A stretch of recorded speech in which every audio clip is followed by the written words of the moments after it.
Assalamualaikum warahmatullahi wabarakatuh. Waalaikumsalam warahmatullahi wabarakatuh.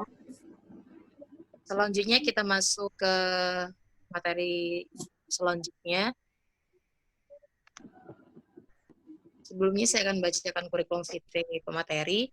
Nama Fitria, jurusan ya, Ilmu Komunikasi, Universitas Lampung, profil pendidikan SD Negeri 2 Canggu, SMP Negeri 2 Kalianda, SMK Negeri 1 Kalianda, Universitas Lampung. Prestasinya 6 peserta didik terbaik, Simlis Duta Anti Narkoba, Beasiswa Perintis Nusantara, Pemuda Mandiri Kemenpora, Indonesia Next Telkomsel. Pengalaman organisasi OSIS SMK Negeri 1 Kalianda, PUJS SMK Negeri 1 Kalianda, Rohis SMK Negeri 1 Kalianda, Rohis SMK Negeri 1 Kalianda, Fosar Lampung Selatan, HMG Ilmu Komunikasi, FSPI Visip Unila, kami Komisariat Unila, Ikam Lamsel, Rumah Kami Peduli. Baik, langsung saja kita mempersingkat waktu kepada pemateri kita yang sangat luar biasa, kepada Fitria, disilahkan untuk menyampaikan materinya. Baik, terima kasih sama Mbak Aul yang sudah mempersilahkan. Sebelumnya kedengeran nggak suaranya Mbak? Jelas ya? Kedengeran Pak, jelas. Tapi agak keluarin sedikit lagi. Oh, oke.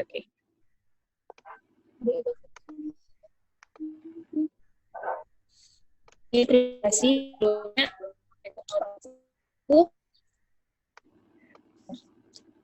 Langsung ya pada kesempatan pagi hari ini untuk cara mendaftarkan KIP kuliah. Sebenarnya kalau kita lihat lagi antara bidik misi dan KIP kuliah itu nggak ada perbedaan yang signifikan, nggak ada perbedaan yang terlalu kecil banget karena dari cuma beda di pendaftaran. Kalau misalnya biasanya bidik misi itu dapat dari sekolahan rekomendasinya, ini kita yang punya kartu KIP-nya, yang punya kartu Indonesia Pintar ataupun kartu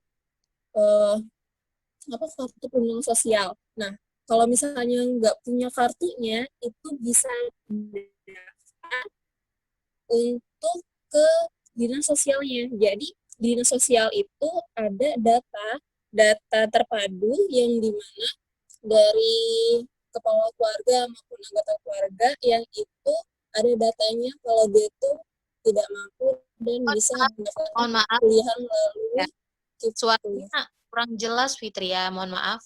KIP kuliah itu, nah sekarang pendaftaran KIP kuliah itu beda sama bidik misi. Kalau bidik misi itu melalui sekolahan yang merekomendasi, dan sekolahan itu kita dapat kode aksesnya baru nanti siswa. Nah, kalau KIP kuliah itu kita daftar secara mandiri. Daftar secara mandiri, yang tadi kita dapat kartunya, kartu KIP kuliah kalau yang punya kartu, kalau yang nggak punya kartu, tadi itu punya surat dari dinas sosial, jadi itu bisa ke laman daftar dengan kip_kuliah.kemendikbud.go.id. Dari itu nanti masukin nik keluarga ya, nik, terus NIS nasional, terus nomor pokok sekolahan, nanti dari situ baru kita bisa validasi data kita benar atau enggak. Kalau misalnya biasanya itu miss di validasi data. Kalau validasi data itu enggak sesuai ataupun enggak dapat di sana, itu bisa cross check. Ada helpsec dari KIP kuliah. Karena ini perdana ya, baru tahun ini, jadi masih banyak banget yang perlu di cross check. Terus setelah validasi itu keluar, nanti baru dapat nomor pendaftaran ke kode akses. Nah, nomor pendaftaran dan kode akses ini baru bisa dipakai untuk daftar SN dan SB. SN kan udah pengumuman ya sekarang, udah pendaftaran. Berarti tinggal SBM. Nah, dari SBM ini baru kita bisa daftar SBM, tadi pakai kode nomor pendaftaran dan juga kode akses. Dari kode akses dan pendaftaran ini, baru kita bisa ikut seleksi SBMPTN secara gratis. Jadi dari pendaftaran tadi itu, kita baru ikut bisa seleksi SBMPTN.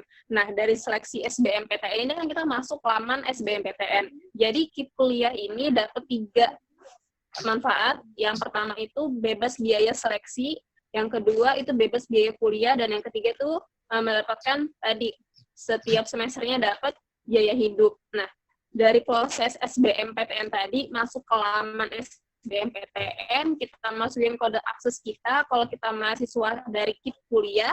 Nah, dari situ nanti kita bisa daftar SBMPTN secara gratis. Jadi nggak dipungut biayanya. Kalau misalnya normalnya kan 200, kalau tahun lalu itu 200.000 pendaftaran SBM ini gratis. Dari proses SBMPTN tadi, itu baru kita selesai daftar kuliah, daftar kuliah, masuk universitas yang kita pilih, jurusan yang kita pilih, nanti baru dapat verifikasi. Jadi setelah, kan kalau sekarang itu pakai sistemnya UTBK. Setelah hasil UTBK keluar, baru kita bisa daftar SBMPTN.